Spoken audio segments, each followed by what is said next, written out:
Mais uma vez, graça e paz. Bom dia, meus irmãos. Quero dar as boas-vindas aos nossos irmãos da igreja local, aqueles rostos que já há algum tempo eu não via. Sejam muito bem-vindas, irmãs. E aos nossos irmãos que também nos acompanham agora pelas redes sociais ou que verão esse culto depois. Mais uma vez, obrigado aí pelo presente, né? 55 anos. Né? Passou muito rápido, muito rápido. A gente pensa, né? Será que eu chego até os 40? Aí chega nos 40. Vou até os 50. Aí quando você vai ver, já cheguei. Né? Então, obrigado pelas orações, pelas palavras de felicitações. E aqui estamos, né? Que Deus nos dê saúde, né, irmãos? Que Deus nos dê entendimento para prosseguir e para continuar servindo à mesa e pastoreando vocês e aquelas vidas que o Senhor nos destinou, né? Sabendo que a gente tem uma participação parcial, né? O nosso alcance, o alcance de cada pastor é segundo a medida de Deus, mas o desejo do nosso coração é sermos fiéis com aqueles que Deus nos deu. Amém, meus irmãos? Vamos mergulhar na palavra do Senhor? Vamos? Eu convido o meu irmão e a minha irmã a abrir a sua Bíblia em Hebreus capítulo 11, versículo de número 6. Hebreus 11, 6.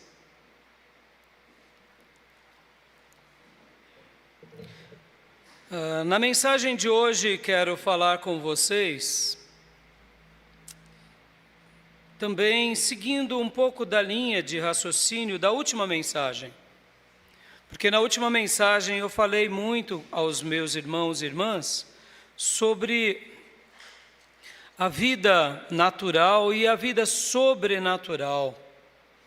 Hoje, nessa mensagem, confesso, meus irmãos, que durante essa semana esse tema também foi pauta das minhas reflexões. Mas hoje nós estaremos fazendo aqui uma lição de casa, eu diria, lembrando o natural e o sobrenatural, mas abordando um tema totalmente diferente, com uma proposta diferente. Porque hoje, como nós veremos aqui, eu quero falar sobre a fé, a nossa fé em Deus. A nossa fé em Deus. E quero poder, então, extrair algumas verdades desse texto, desse tema, dessa dualidade que é a vida natural e a vida sobrenatural, e exemplificar com vários servos de Deus sobre esse assunto, porque ao refletir, ao pensar sobre a igreja, sobre os irmãos, eu quero falar sobre a fé e a importância de guardarmos a fé, de continuarmos tendo fé em Deus, essa fé que faz com que a gente rompa obstáculos, como Jairo, na última mensagem eu mencionei. Jairo rompeu muitos obstáculos, os obstáculos virão diante de nós, não importa quais sejam eles, que tamanho serão. O importante é saber que Deus está conosco, que Deus não desistiu de nós. E eu sei que quando nós lembramos daquilo que fomos ou somos, ou até do que seremos, é o amor de Deus que nos envolve. Nós só estamos de pé pela graça de Deus, não são as nossas virtudes. A nossa fé não deve ser uma fé autorredentiva, no sentido, eu me salvo em mim mesmo, eu venço porque eu tenho fé em mim. Não, a nossa fé é nele, é tudo sobre ele, é tudo sobre Cristo, é tudo sobre Deus Pai, é tudo sobre Deus Filho, é tudo sobre Deus Espírito Santo e ele, o divino, o eterno, atuando em nós. A nossa fé tem que estar nele. E por que eu estou falando um pouco sobre isso nessa introdução? Porque ao lermos a Bíblia, nós vemos que muitos irmãos na Bíblia desanimaram. Já notaram que muitos desanimaram? Mas mesmo naquele desânimo, em algum momento eles venceram. Ora, se eles desanimaram, como que eles venceram? Não dá umas dúvidas? Porque tem hora que a gente também fica se perguntando, mas e se eu desanimar? Será que eu vou vencer? E aí onde entra um pouco dessa dialética do natural e do sobrenatural. Porque desanimar nas coisas da vida pode até ser uma realidade que nos atinja, mas jamais devemos desanimar em ter fé em Deus. Ou seja, desânimos podem até vir, talvez venham, mas perder a fé jamais. E é essa linha que eu quero trabalhar, entre até onde vai, até onde chegamos, até onde compreendemos, porque tem hora que a gente faz uma salada, e tem vezes que a gente fica também, eu diria, num misto de conflitos, porque a gente fica comparando com os outros. Ora, se acontece na vida da irmã, por que não acontece na minha vida? Se acontece na vida de Jairo, por que não aconteceu comigo? Ora, será que eu estou tendo fé? Será que não estou tendo fé? Por que o Senhor não me responde? E a gente cria uma celeuma, uma bagunça mental, emocional, espiritual, e a gente fica meio perdido e vira uma fé meio bagunçada, e a gente não sabe discernir muito bem, porque aí o fulano da outra igreja diz, não, se vocês tivessem fé aconteceria isso. E aí a gente pensa, então é porque eu não tenho fé. Ora, temos ou não temos fé? Temos ou não temos o Salvador? Seguimos ou não seguimos a Bíblia? Aonde vai a nossa força, o nosso vigor, e aonde deve ser a atuação de Deus? Qual que é a linha divisória? Qual que é o divisor de águas? Até onde eu tenho que ir e depois até onde Deus tem que ir? Eu sei que tudo isso parece muito simples quando está tudo bem, mas na hora que, como dizem, na hora que a porquinha torce o rabo, aí tudo fica complicado, tempestuoso, e é por isso que muitas vezes a gente está achando que já chutou o pau da barraca, mas não. Então hoje a gente vai trabalhar sobre esses assuntos, eu espero poder ser mais uma vez muito útil ao coração dos irmãos, e no final a gente vai orar. A gente vai orar pedindo, Senhor, ajuda-me a ter aquela fé que teve o apóstolo Paulo. Como lindamente o Tomé pregou na quarta. Quando Paulo estava dando o seu canto do cisne, dizendo as suas últimas palavras de despedida, ele não disse, eu ganhei milhares de pessoas, eu viajei pelo Império Romano, eu suportei lutas, eu construí tantas igrejas, separei tantos pastores, nada disso ele diz. Ele disse, como lindamente o Tomé pregou aqui na quarta, guardei a fé, guardei a fé. O que importa para mim, pastor de vocês, é chegar no final e durante toda a minha jornada ter fé e chegar no final e ter guardado a fé. E o que importa para você, irmão, é guardar a fé. E a grande pergunta de hoje é, será que temos guardado a fé mesmo? Ou será que temos feito uma bagunça entre a vida natural e a vida sobrenatural? Será que eu tenho desanimado e esse desânimo veio, por causa da vida e eu estou achando que esse desânimo no mundo natural tem a ver com a minha fé? Ou será que os desânimos virão sobre nós? Faz parte da vida de um servo de Deus. Eu diria que é bom não ter desânimo, é óbvio, mas o desânimo pode acontecer. Mas como nós lutaremos contra o desânimo? Como venceremos? E um último detalhe para a gente ir ao texto e assim irmos aos pontos. Guarde isso, meus irmãos. O diabo ele é expert em nos desanimar. mas ele é mais expert de arrancar a nossa fé. Ele é expert, ele é tinhoso para nos desanimar. Ele joga as setas, os dardos inflamados. Ele pega uma situação que está acontecendo conosco e ele joga um tempero macabro, diabólico, regado de enxofre. Ele é expert nisso, para nos desanimar mesmo, para nos colocar em dúvida, porque na hora que ele ganhar a nossa mente, ele tem metade do caminho já ganho. Porque, irmãos, tudo começa na nossa mente. E tá bom, pastor, e qual é a outra metade? Aí conquistar o coração. E como ele faz isso? Arrancando a fé, fazendo-nos naufragar na fé. Por isso que eu disse, desânimos seria bom não termos. Desânimos talvez teremos, mas perder a fé jamais. Amém, meus irmãos? Repita isso para o seu coração. Perder a fé no meu Senhor, jamais. Porque para onde iremos nós? Disse lindamente o apóstolo Pedro. Para onde iremos? O que faremos? Aonde existiremos? O que seremos? Se só tu, Jesus, tem palavras de vida eterna. Amém, meus irmãos? Desânimo, talvez. Você gosta do desânimo? Eu detesto. Eu odeio desânimo. Eu luto contra qualquer tipo de desânimo. Mas a minha criação foi uma criação onde meu pai e minha mãe sempre me empurraram. Show para lá, preguiça, show para lá, desânimo. Então eu criei num ambiente, e uma das virtudes do meu pai, que eu não posso negar, era que sempre foi um homem muito trabalhador.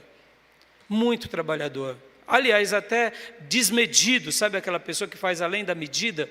E é uma virtude, mas muitas vezes não dá aquele descanso devido. Então, desânimo eu sempre soube lidar muito bem, mas eu sei que nem todo mundo é assim. Tem pessoas que no desânimo vem uma brisa macabra, vem um pensamento, e a pessoa já quer jogar a toalha, e quando vai ver, como eu disse, lembrem-se, o diabo ele é expert de jogar desânimos, de toda sorte sobre nós. Lembram quando Davi, a Bíblia comenta que Satanás se levantou contra Israel sobre o recenseamento? A Bíblia diz, lembrem-se, meus irmãos, o diabo vai se levantar. E Davi não orou, Davi não vigiou, e aí veio uma sentença sobre todos. E logo depois Davi se arrepende, clama a Deus, Deus exerce a sua justiça, e ali onde Davi compra a terra, onde vai ser estabelecido ali o templo, ali a praga cessa-se. Ou seja, o diabo se levanta, meus irmãos. E aqui a gente tem que estar muito atento. Ele se levanta, e quando ele levanta, muitas vezes, o desânimo tem origem nas trevas. É um engodo. E aí, pastor, ore, e Deus te abrirá os olhos. Eu me recordo por 2 vezes nesses últimos anos, 2 vezes, que eu vi e notei uma influência diabólica em certas situações. Eu me recordo que as pessoas ali em que eu orientava, eu falava, ore, porque aqui é Satanás agindo. E as pessoas, graças a Deus, me deram ouvidos e ali não caíram em nenhum laço. Percebam, meus irmãos, o diabo joga laços. E muitas vezes, como o diabo usou os midianitas, aqueles, salvo engano, gibeonitas, lá com Josué, joga laços. O que Josué tinha que fazer? Orar. Então muitas vezes a gente está se deixando ser vencido pela seta, porque não ora, e na hora que a gente começa a orar, você nota, ali tem um demônio, naquelas palavras há um demônio. E olha, meus irmãos, nessas 2 ocasiões foram tão fortes, o Espírito Santo ministrou para mim, é Satanás atuando. E eu lembro como hoje, ao alertar aqueles irmãos e aquela família, eu dizia, olha, abra os olhos aqui. E as pessoas, mais do que depressa, enxergaram e viram aonde iriam cair. Graças a Deus foram alertadas. Percebam, muitas vezes a gente está caindo, está desanimando, porque o diabo está jogando as coisas e a gente está passivo. Tudo bem. Não, meus irmãos, a Bíblia não nos permite sermos passivos contra o inferno. Contra o inferno, nós resistimos e expulsamos. Amém, meus irmãos? Sujeitai-vos, portanto, a Deus, diz o Senhor. Resisti ao diabo e ele fugirá de vós. E como que a gente resiste ao diabo? Em primeiro lugar, pela fé. Orando, se consagrando e se posicionando. Aqui eu não tenho parte com isso. E se estava tendo, a gente se arrepende, como fez Davi diante de Abigail. Davi estava caindo no engodo por causa do marido, Nabal. E Abigail veio ali, obrigado, Abigail. Ele caiu em si, se arrependeu. É assim que a gente tem que fazer. Assim também foi no recenseamento. Davi se permitiu. Satanás influenciou a nação, os líderes. Um ou outro quis advertir Davi, tudo bem. E quando ele foi ver, o caldo já tinha engrossado. Meus irmãos, diante das trevas, nós resistimos. Meus irmãos, tem tido vozes das trevas aí, em nome de palavras de sabedoria, de ideologias e de tantas coisas. Até mesmo no meio da igreja. Ensinos diabólicos, ensinos de homens. A espiritualidade genuína, a unção genuína virou emotividade barata, sentimento barato. Eu estou sentindo Deus. Cuidado, meus irmãos. Muitas vezes são engodos, são laços. Então, hoje eu quero trabalhar sobre isso e vamos ler Hebreus 11:6, meus irmãos. Hebreus 11:6 eu estarei lendo na revista e atualizada. Hebreus 11:6.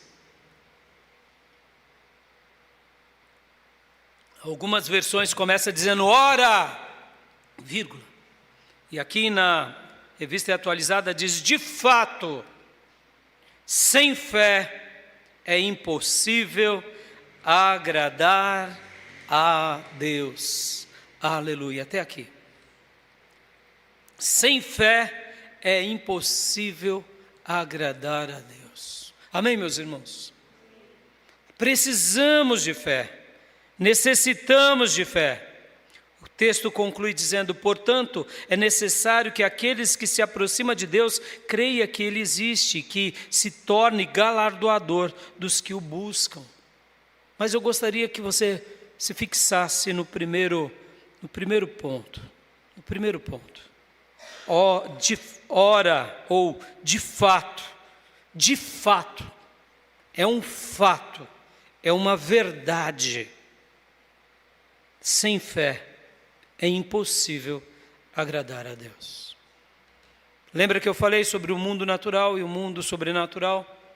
Para que a gente continue vencendo todos os obstáculos, precisamos guardar a fé. Amém, meus irmãos? Quero falar um pouco aqui sobre vários servos de Deus. Sobre Jonas, Moisés, Davi, Elias, Pedro e os apóstolos. Aqui dá uma breve pincelada. E eu quero fazer aqui, num primeiro momento, uma avaliação desses homens e mostrar, assim, que nesses episódios, o que eles tinham em comum. Então, em primeiro lugar, quero fazer aqui um apontamento. Lembram da história de Jonas? Jonas, o que ele tinha feito num primeiro momento? Deus fala com ele e ele faz o quê? Foge. Foge, ou seja, ele desiste de pregar em Nínive. Mas aí conhecemos a história. Vem uma tempestade, os barqueiros o lançam no mar, um grande peixe o engole, ele fica por 3 dias no ventre do peixe, é vomitado na praia, vai a Nínive e chega lá em Nínive e prega uma mensagem. E ele prega ainda aquela mensagem e de uma forma, eu diria, esperando o pior. Ninguém vai se converter. Eu vou pregar, já que não teve jeito. Eu vou pregar porque daqui a 40 dias Deus vai mandar a destruição sobre Nínive. Foi uma das mensagens mais curtas. E aquele povo cruel e maligno, porque eram uma das nações e um dos impérios mais cruéis na história da humanidade, se convertem. E o que Jonas faz? Dá louvores a Deus?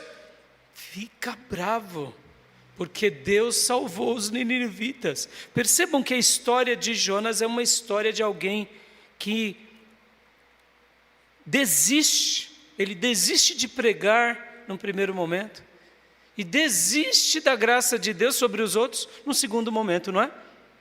Jonas é um exemplo de alguém que desistiu o tempo todo. Ele, como um profeta, deveria ter entendido um pouco sobre a graça de Deus e a bondade de Deus sobre os ninivitas, mas ele tinha uma fé, eu diria, envesada, uma fé meia míope, meia vesga, mas ainda tinha fé. Aonde a gente entende que Jonas se converte de fato e se ajusta? Porque depois ele escreve o livro dele próprio, combatendo ele próprio, não é isso? Então, em algum momento, depois de todo esse episódio, depois de um bom período, o próprio Jonas vai escrever a respeito dele próprio, mostrando como eu fui tolo. Porque pode ver que o livro de Jonas é uma autodenúncia de si. Vamos lá, Jonas desistiu ou não? Desanimou ou não? Sim. Percebam, nós não sabemos, muitas vezes, conviver com quem desanima. Vamos pegar um outro exemplo? Moisés. Moisés, quando ele tentou ali ajudar um hebreu e mata um egípcio.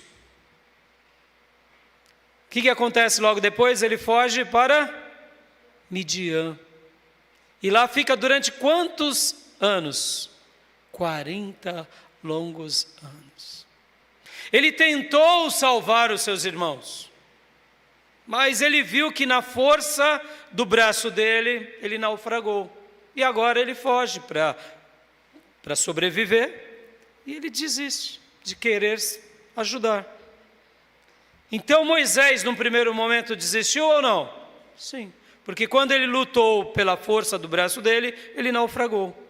E ficou 40 anos curtindo esse marasmo. Meus irmãos, a gente não está falando de 4 dias, tá?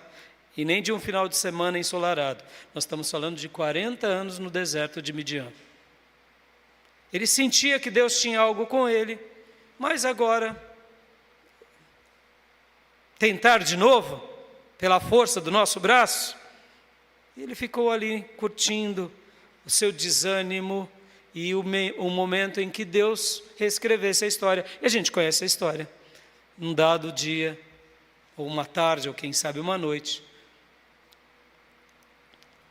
a sarça ardeu. E ali tudo mudou. Uma outra pessoa, o próprio Davi, aquele garotinho valente que já tinha vencido um urso, já tinha vencido um leão, enquanto pastoreava as ovelhas do seu pai, e que já tinha enfrentado os demônios de Saul. Oh, pouca coisa ou não?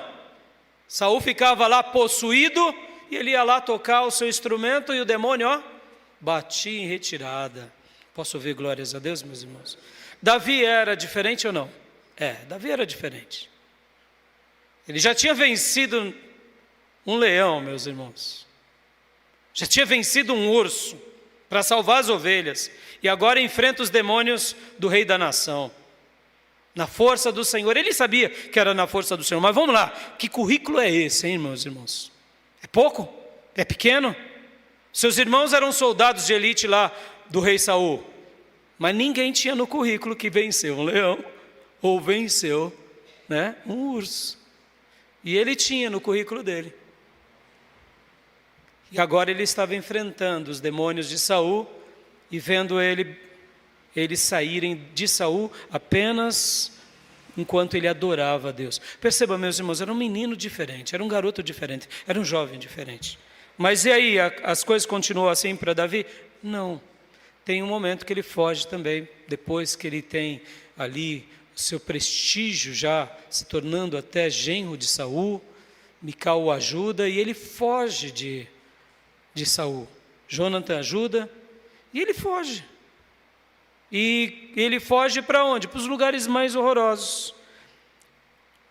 Ele vai até os filisteus, se faz de louco, e depois ele fica ali nos desertos de En-Gedi, ali onde tinha muitas faldas e penhas, e fica ali, fazendo o quê? Não tinha mais nada para fazer. Num primeiro momento, é um desânimo ou não é? Sejamos honestos. Claro que é. Um desânimo. E Elias, irmãos? Elias, o grande profeta da tribo do norte, o homem de Tisbe, separado por Deus para fazer algo sobrenatural no meio do povo de Deus e principalmente entre os desviados. Lembrem disso, a tribo do norte já estava bem desviado, mas Deus levanta ele e ele é uma voz de Deus.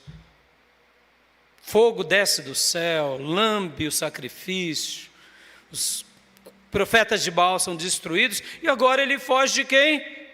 De Jezabel, a tal da Jeza. Botou medo no profeta. Ele enfrenta os homens, vence os homens, mas foge da mulher, né? Olha aí, qualquer semelhança é mera coincidência, tá bom, meus irmãos? Né? E ele foge, para onde ele vai? Ele vai ali para Berseba, no sul de Judá, ou seja, ele sai da tribo do norte.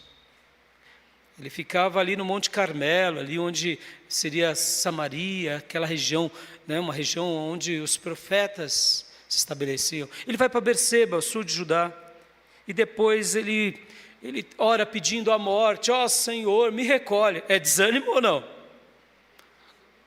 Pediu a morte, meus irmãos. Não vem falar que é ânimo, tá? Se está pedindo a morte é porque é desânimo. E que mais? Aí o Senhor manda um anjo. E ele come a comida de um anjo, bebe a água da jarra que o anjo trouxe, recebe vigor e vai até o Horebe. E lá no Horebe vem vento, vem terremoto, vem fogo, e aí vem uma brisa suave, um ruído, um som delicado, como um sopro. E ali era Deus, e Deus fala e restaura esse servo. Mas ele desanimou ou não? Desanimou. E Pedro e os apóstolos? Pedro e os apóstolos passam pela morte de Jesus, vem Jesus sendo morto, ficam enclausurados numa casa fechada, com medo de morrer, e depois a gente vê que Jesus ressuscita, se revela a ele, diz para eles irem para Galileia, e lá na Galileia eles voltam a pescar. É curioso isso. Tanto Pedro quanto os apóstolos, durante os 3 anos e meio, a gente não vê ele pescando. Mas depois que Jesus morre e ressuscita, mesmo Jesus tendo ressuscitado, dá para ver aqui que a leitura que muitos teólogos e pastores fazem de que eles estavam desanimados é legítima, é plausível. Porque a única pescaria que Pedro fez foi aquela, pegando a moeda na boca do peixe, porque o mestre mandou. Mas eles nunca mais voltaram a pescar, até porque, qual tinha sido a palavra de ordem para Pedro, para Tiago e para João? Farei de vocês pescadores de homens. Jesus ressuscitou, tudo bem, mas tem um monte de judeu aí querendo matar a gente, um monte de romano. E o mestre manda a gente ir para Galileia. Possivelmente eles estavam desanimados. Possivelmente eles estavam ali cabisbaixos. Porque a gente conhece a história, irmãos. Tá, Jesus morreu, Jesus ressuscitou, mas e o reino de Israel? Foi estabelecido? O Senhor veio com os anjos, arcanjos, querubins? Não veio, então a gente está perdido. Ele veio, ele é o rei dos reis, é o Senhor dos senhores, o governo dele não tem fim, mas César continua no trono. Ele ressuscitou, o véu do templo se rasgou, mas está tudo igual, está tudo igual. Soldados romanos continuam perseguindo os judeus, líderes religiosos, continuam incrédulos, estão perseguindo a gente. Ora, mas eu sei que ele ressuscitou, mas, mestre, me manda para Galileia, para o quartel-general. Só que o quartel-general outrora tinha o mestre. E agora o mestre ressuscitou. Onde está o mestre? Não sei onde está o mestre. Estão dizendo que ele está aqui, está lá, mas não está aqui comigo. Dá para desanimar ou não? Totalmente, né, irmãos? O que esses servos de Deus tinham em comum, meus irmãos? Aqui, fazendo uma avaliação muito simples e objetiva. Todos eles tinham fé. Amém? Pode ver. Jonas, mesmo que descabido, manteve a fé. Davi manteve a fé, fugindo de Saul. Elias manteve a fé. Pedro e os apóstolos mantiveram a fé. Todos eles tinham fé. Percebam que o desânimo, o terror veio sobre eles. Era hora de coisas naturais, hora de ordem sobrenatural, mas eles não perderam a fé. Posso ouvir glórias a Deus, meus irmãos? Mas, segundo lugar, contei essa história deles, parte da vida deles, e poderia citar muitos outros aqui, irmãos. Abraão, quando ele deita-se com Agar para ter Ismael, desanimou ou não desanimou? Deus tinha dado uma promessa, ele tentou dar uma ajudinha. Poderia citar Jacó, poderia citar tantos servos de Deus, Gideão, que começa muito bem, termina mal, tantos outros. Mas percebam, então em primeiro lugar eles tinham fé, a fé deles eles não abandonaram. Em segundo lugar, todos esses que eu citei e muitos outros mais, eles desanimaram. Alguns desanimaram um pouco, outros um pouco mais. Ou seja, no desânimo deles eles tinham pouca força. Olhos de vocês nos meus olhos. Tem tido pouca força?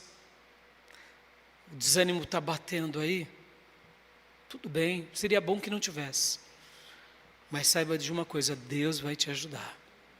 Deus vai te ajudar. Não tenha medo, desânimo faz parte da vida. Ora pode ser uma seta sobrenatural, espiritual, e ora pode ser da vida mesmo. Pode ser uma Gesa, uma Gesa, ou um Saul. Mas percebam aqui, todos esses que eu citei, mantiveram a fé. A fé eles não abandonaram. O desânimo sim os atingiu. Tinham pouca força. E uma terceira coisa que nós notamos neles aqui. Num primeiro momento, a gente nota que alguns deles até pecaram, como é o caso de Moisés. O próprio Jonas, em certa medida, também pecou. Pecado, eu diria, da empatia, da compaixão. Não pecou totalmente em todas as áreas. Mas uma coisa é fato. O pecado, se eles tinham cometido, como de fato cometeram, eles se arrependeram. Mas outros, por exemplo, como Elias, que pecado que Elias cometeu? Que pecado que Pedro e os apóstolos cometeram? Que pecado que Davi cometeu? Nesse momento não. Então percebam que o pecado já não fazia parte da vida deles. Guardem essas três coisas, meus irmãos. Guardaram a fé, todos eles tiveram desânimo, e o pecado eles romperam, pedindo perdão e se consagrando. Amém? Segunda observação que eu quero tratar aqui com vocês, meus irmãos. A nossa fé, ela pode até parecer ser pequena. Lembram que o mestre nos ensinou que o importante é termos fé do tamanho, nem que seja de um grão de mostarda? A nossa fé pode até mesmo parecer, ou quem sabe, ser pequena. Não importa. O importante é você saber que por meio dessa fé, Deus se revelará a você de forma extraordinária.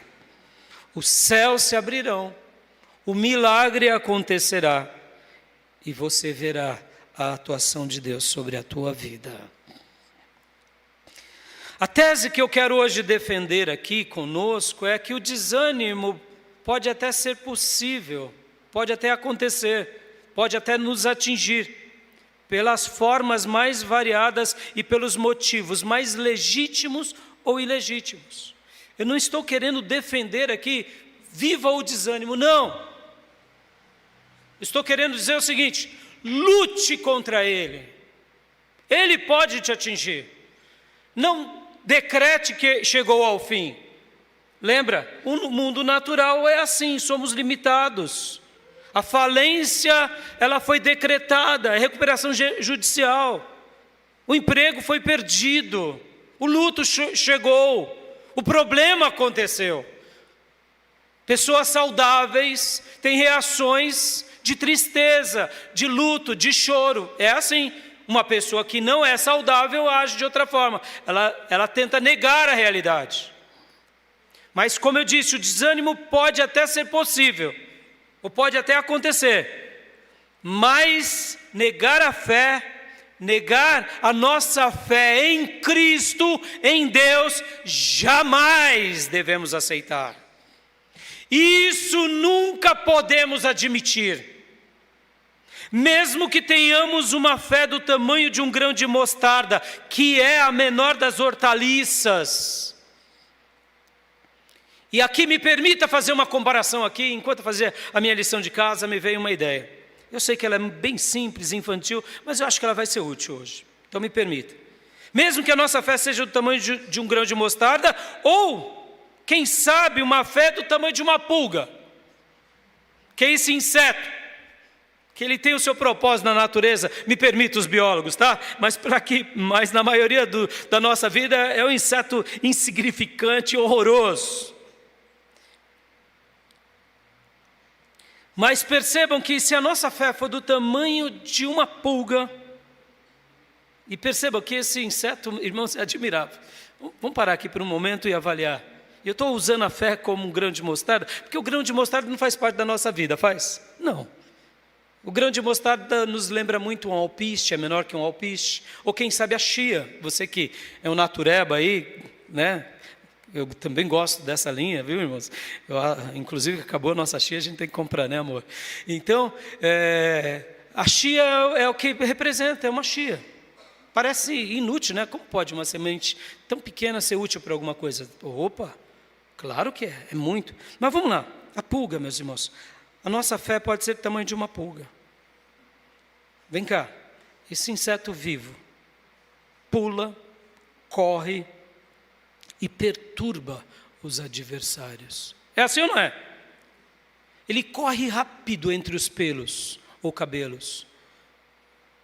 A mamãe que não cuida direito do filho, ou o filho que não sabe conviver direito com os amiguinhos, e isso faz parte também. A gente sabe que na escola acontece, mas a mamãe que se cuide, porque se não cuidar bem, a criancinha fica, né, repleta de piolhos, de pulgas, e principalmente piolhos, né? Me desculpem, de piolhos. Mas voltando, a pulga mais em animais, mas voltando à comparação, olha só, a pulga, né, que lembra-nos também o piolho. Desculpem por essas analogias infantis, irmãs, mas é interessante. Ela corre rápido entre os pelos. A pulga salta 200 vezes o tamanho dela. É admirável. Você já notou o salto de uma pulga? É admirável. É um inseto muito pequeno, mas salta muito longe. E ela se alimenta, pica os mamíferos e se alimenta por eles.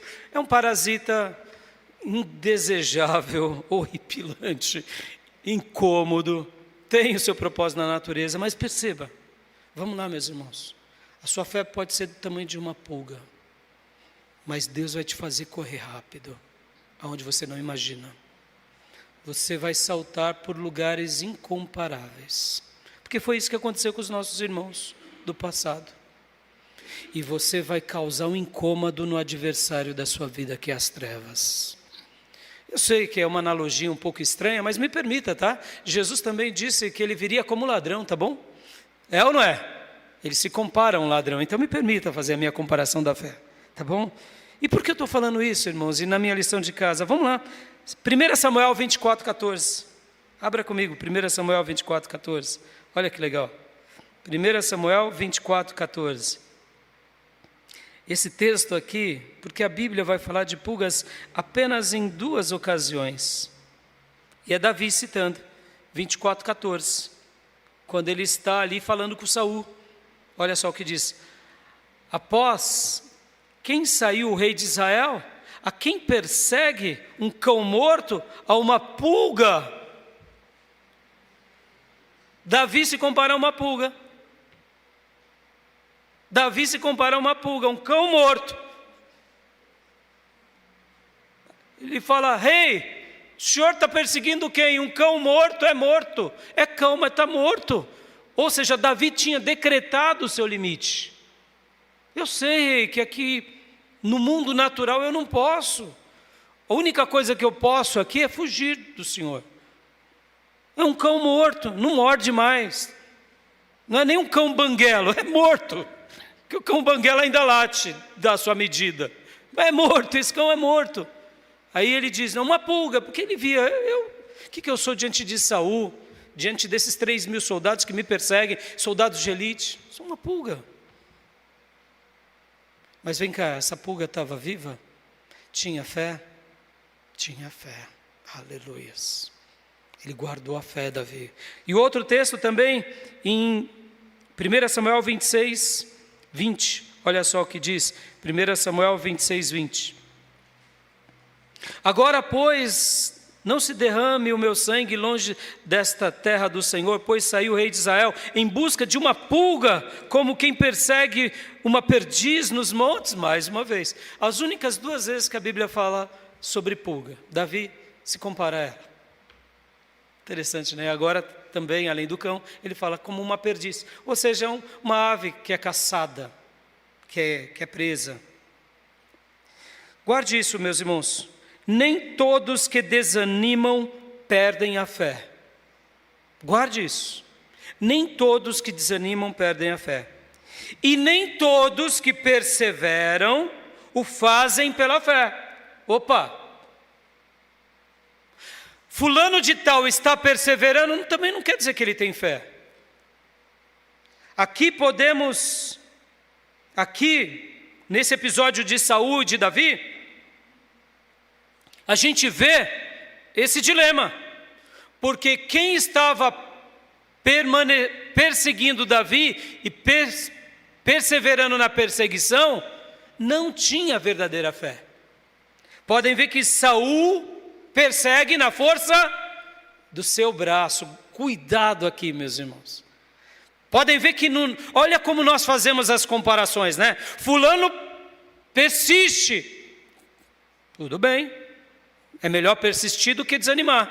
Mas será que ele está persistindo na força do seu braço? Porque Moisés matou na força do seu braço. Ou seja, percebam, Abraão quis dar uma ajudinha na força do seu braço. Persistir e não desanimar pode ser também que a gente esteja seguindo um caminho errado. Muitas vezes estamos fazendo algo na força do nosso braço. Deus já pediu para a gente parar e a gente continua insistindo. Mas a gente se autoconvence de que vale a pena, por quê? Porque eu não vou desanimar. Mas a questão não é essa. Você está agindo, quem sabe, apenas no mundo natural. Persistindo no mundo natural. Sendo uma Marta no mundo natural. E aqui onde a gente precisa, lembra que eu falei para vocês? Saber distinguir uma coisa da outra. Para a gente agora saber distinguir um pouco das coisas, irmãos. Quer ver um exemplo aqui? Porque muitas pessoas ficam regadas de preocupações e ansiedades, porque não sabem discernir as linhas. Quando uma pessoa diz assim, tá, eu não consigo mais, eu não posso mais, eu fiz o meu melhor, eu estudei o máximo, eu trabalhei o máximo, eu me dediquei o máximo, acabaram-se todas as minhas possibilidades. Isso não significa que você perdeu a fé. Isso significa que é possível que você esteja desanimado por causa das adversidades. Mas no momento em que você olha para essa situação, para esse limite, e admite esse limite parece ser uma derrota. Guarde isso, parece. Porque quando nós admitimos o nosso limite e invocamos por Deus, é a hora que Deus atua. É a hora que os céus trabalham. É a hora que o sobrenatural se manifesta. Saber discernir isso é fundamental. Na admissão de pouca ou nenhuma força, demonstra no mais íntimo que estamos apenas nos rendendo a Deus. Como Jairo. Jairo viu a morte em casa, correu para o autor da vida.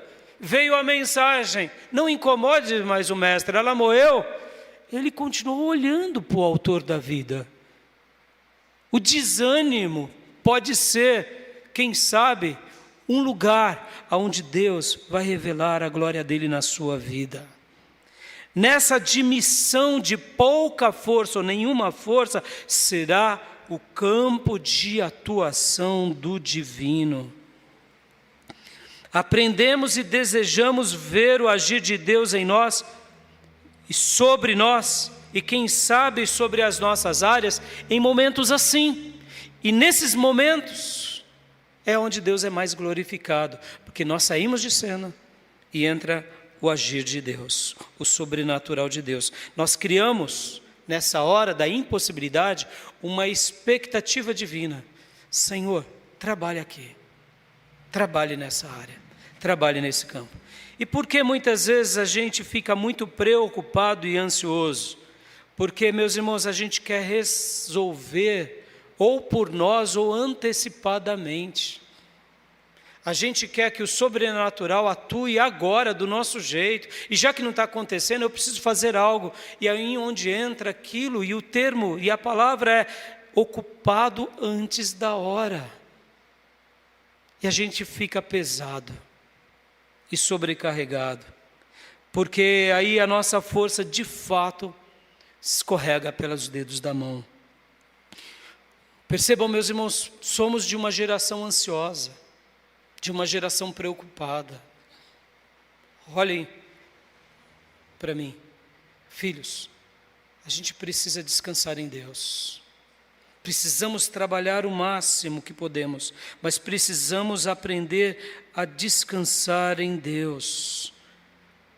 A preocupação e a ansiedade é uma prova de que a nossa fé está sendo abalada.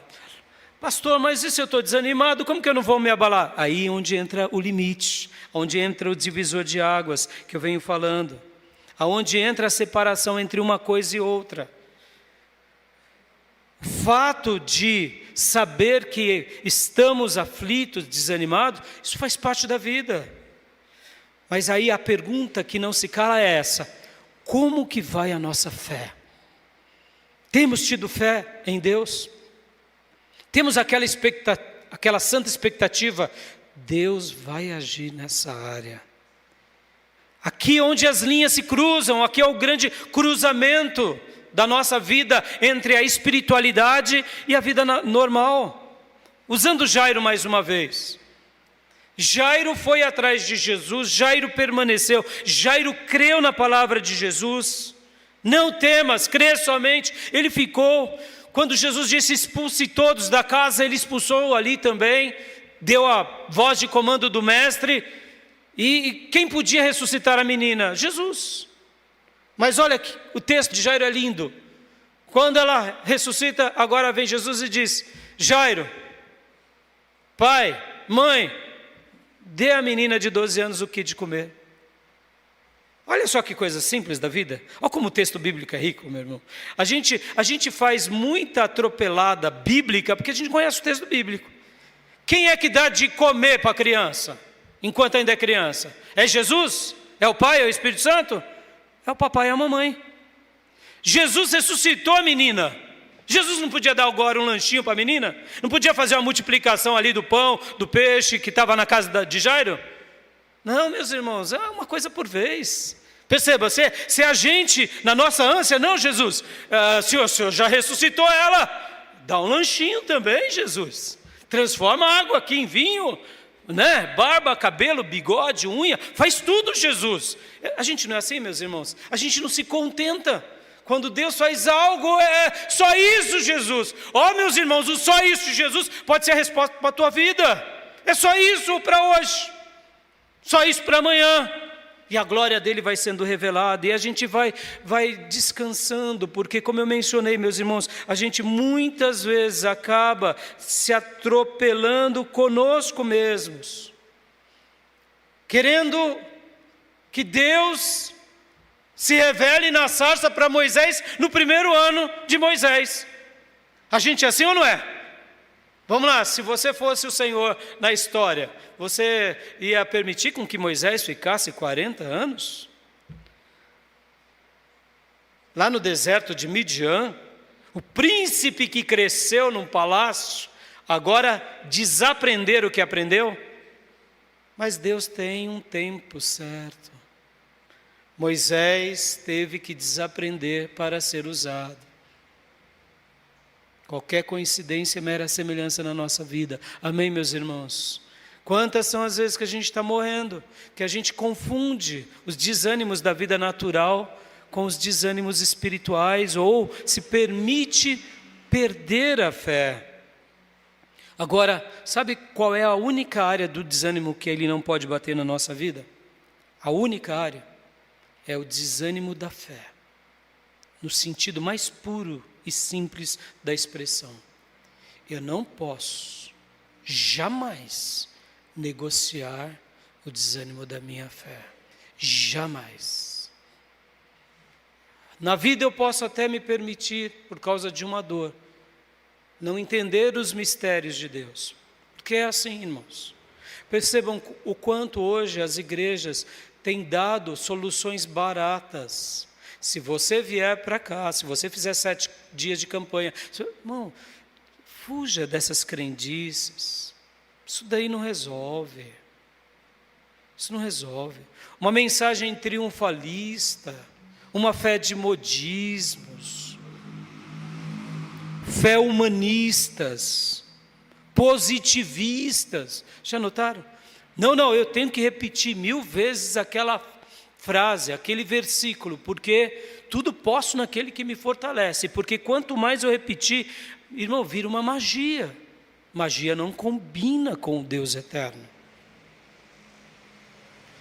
Pastor, o senhor é contra a autoajuda? Claro que não, meus irmãos. A autoajuda tem as suas utilidades, mas o que vai te fazer ficar de pé, vencer os obstáculos, reescrever a sua história, vai ser a sua fé em Deus e o atuar dele na sua vida, no tempo dele, do jeito dele e da forma dele. Para eu fechar, vamos voltar àquela lista? Aquela lista que eu mencionei no início. Jonas. Jonas tropeçou, tombou, rolou, mas guardou a fé. Posso ouvir glória a Deus? E Davi, pastor? Davi foi valente, tinha um currículo brilhante, mas também desanimou, fugiu, se fez de doido, babou, se escondeu na caverna, lutou contra os seus próprios soldados, aquele grupo de soldados, né, que se une a ele, que eram os quebrados, os falidos. Ele era uma pulga, mas uma pulga que não tinha perdido a fé. A fé de Davi foi como do tamanho de uma pulga. Só isso que ele precisava. E Elias, pastor? Elias igualmente. Elias vai lá para Horebe, o Monte Sinai, e ali ouve de Deus, continua fazendo a sua obra, continua lutando a sua batalha, fugindo de Jezabel, sim, uma mulher maligna, porque de pessoas malignas, irmãos, a gente não enfrenta, a gente foge. Guarde isso. Lembra que no início eu disse que o maligno a gente enfrenta, mas o cruel a gente foge. Como assim, pastor? Jesus disse: não resisti ao perverso. Pastor, mas o diabo não é um perverso? Sim, mas ele é de ordem espiritual. O perverso humano Ora pode estar com o demônio, mas ora pode não estar com o demônio. Pode ser a pessoa que vive sobre o júdice e o controle do diabo, mas ele não está possuído por o diabo, porque o perverso causa mal, o perverso causa dano, o perverso quer destruir e matar os outros. É o mensageiro de Satanás, sim, mas Jesus disse, em outras palavras, fuja da aparência do mal. Ou seja, quando é maldade humana, você foge. Ah, mas é um bravão, pastor, estava lá no trânsito. Foge, filho. É um bandido que veio, entrega a moto, entrega a chave, filho. Ah, mas pastor, é o meu celular, é o iPhone que eu compro. Entrega, filho. É perverso. E Deus deixou uma lei para os perversos. Sabe como que a gente lida com o perverso? Advogado, polícia e cadeia. É assim. Com os maus a gente resolve assim. Pastor, mas parece crente. É perverso. Advogado, polícia, delegado e cadeia. E aí Deus deixou a lei dessa forma. E essa é uma lei divina que inclusive o Senhor vai deixar lá em Romanos para que a gente siga o governo nesse sentido, porque tudo que foi estabelecido por Deus tem um propósito. Então voltando. E da Jezabel, pastor? Da Jezabel a gente foge. Porque se a Jezabel cata a profeta, ela mata. Mas vem cá. Elias escreveu uma linda história. Por quê? Porque ele guardou a fé. E os apóstolos, meus irmãos? O que falar dos apóstolos? Estavam lá pescando, possivelmente no mar da Galileia. O mestre se revelou. Olha só que coisa linda. O mestre faz uma fogueira e assa peixe. A pescaria do mestre não precisa nem entrar na água. Ele diz, peixinho, vem de lá para cá, porque agora eu vou dar de comer àqueles que tinham se desanimado. E os apóstolos se encontram com Jesus. Jesus restaura Pedro, restaura os demais. Por quê? Porque nenhum deles perdeu a fé. Eu queria ler o texto agora de Hebreus, ou melhor, 2 Timóteo 4,7, para a gente orar. 2 Timóteo 4,7. 2 Timóteo 4,7, que é um texto lindíssimo. Combati o bom combate, terminei a corrida, guardei a fé. Aleluia. Tem guardado a fé? Então, descansa. Fez o seu melhor. Não dá mais, não tem mais força. Descansa. Mesmo desanimado, chora aos pés da cruz. Invoca a Ele. E deixa Ele agir. Porque no tempo certo, o Jonas vai aprender a lição e vai deixar um livro maravilhoso para nós. Davi vai ser restaurado. Moisés vai ver a sarça. Elias vai ser arrebatado. Os apóstolos vão continuar sendo boca de Deus. E o poder de Deus vai ser manifesto na sua vida e na minha. Ou seja, o desânimo talvez, se não tiver, melhor. Mas perder a fé, jamais. Paulo guardou a fé. Que a gente possa guardar a fé em Jesus. O que virá amanhã, meus irmãos? O que acontecerá com a nossa civilização ocidental? O que será que acontecerá no mundo amanhã? Faltam loucos nesse mundo? Está apinhado de líderes loucos e lunáticos. Eu não sei o que vai acontecer. Uma coisa eu sei, e é o que eu quero para mim. Eu quero guardar a fé. E é isso que Deus quer de você. Guarde a sua fé. Guarde a sua fé. Batalhe as suas batalhas. Baste o mal de cada dia. E o Senhor será glorificado na sua vida e na minha vida. Amém? Quero orar com você. Se você tem perdido a fé, essa é a hora. Como eu disse, o único desânimo que você não pode ter é na fé. É em Deus. Quando decidimos que não queremos mais segui-lo, amá-lo, temê-lo, obedecê-lo, aí, irmãos, aí é terrível, porque cruzamos uma linha de morte espiritual.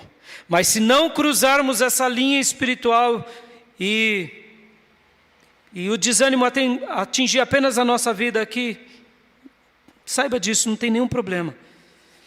Hoje a gente aprendeu que somos apenas humanos, mas que seguimos alguém que é divino, que é o nosso Salvador, o nosso Senhor, aquele que tem o governo sobre todas as coisas. Ele não desistiu de você, Ele vai continuar te ajudando. Ore agora, vai orando por você, onde quer que você esteja. Se você tem vacilado na fé, peça a Deus, me perdoa, não vou mais. Eu vou te seguir, eu vou te obedecer, custe o que custar. E se desânimos baterem na minha vida, eu vou lidar e vou vencer, porque o Senhor me faz mais do que vencedor em Cristo. Aleluias. Pai, eu entrego essa palavra ao coração da tua igreja, ao teu povo, aos teus servos, filhos e filhas. Oro por todos eles e por mim, papai, que tem horas também, Senhor, quantas foram as vezes na minha vida que também o desânimo me atingiu, o desânimo bateu em mim, mas obrigado, Pai, porque o Senhor tem nos ajudado. Maior é aquele que está em nós do que aquele que está no mundo, diz a tua palavra, Senhor. E é isso que fazemos com que vençamos dia a dia, vençamos mesmo com pouca força, ou quem sabe com nenhuma força, porque nós queremos crer em Ti, queremos Te amar, Te obedecer, Te seguir, Te servir e Te temer. Ajuda os meus irmãos, Pai, ajuda. E aquelas minhas irmãs que têm desanimado e não têm compreendido muito bem a vida, os limites entre o mundo natural e o mundo sobrenatural, não tem discernido se são setas malignas ou se são coisas humanas. Oh Deus, tira toda a confusão da mente, guarda o coração dos teus filhos e filhas, livra-nos das obras malignas. Se obras malignas têm se levantado contra o teu povo, eu como teu servo, ministro do Evangelho, desse aprisco, repreendo todas as obras malignas, que caia por terra em nome de Jesus. Abre os olhos espirituais dos meus irmãos e derrama sobre eles um santo posicionamento de fé, Senhor. Não nos deixa ser, ó Deus, como foi, ó Deus, Josué diante dos gibeonitas, nem como foi Davi diante, ó Deus, do alistamento. Se foi uma obra maligna que tem, ó Deus, tirado o vigor do teu povo, ou que tem sido levantado contra a tua igreja, que caia por terra agora tudo que não procede do Senhor da vida dos teus filhos. Como ministro do teu Evangelho, ó Deus, no teu nome, eu expulso toda a obra de Satanás, todo o mal, todos os demônios, que caia por terra em nome de Jesus. E ó Pai, ó Deus, continua se revelando sobre nós na nossa pouca força. Ó Senhor, como o Senhor foi, ó Deus, com Moisés, como a tua compaixão o invadiu durante os 40 anos. Eu sei, Senhor, que o tempo é também uma escola tua. Eu sei, Senhor, que muitas vezes precisamos passar pelas aulas de desaprender tantas coisas. Eu sei, Senhor, que muitas vezes serão as experiências curtidas, muitas vezes numa tristeza, como foi de Jonas, que a gente vai se autoavaliar e ver que não vale a pena se emburrecer para Deus. Ó Deus, livra-nos, Senhor, da Jezabel, da vida, livra-nos, ó Deus, dos Saúls, nos ajuda, Pai, quando nós estivermos vivendo o nosso dia a dia, ou o mal de cada dia, como foi com os apóstolos, ali naquele momento, possivelmente, voltando a pescar, querendo jogar a toalha. Ó Deus, aos meus irmãos que estão querendo enterrar os seus dons e talentos, visita-os, Pai, mostrando aos teus filhos e filhas que quem deu o dom para eles não foi a igreja, muito menos o pastor, mas foi o Espírito Santo de Deus.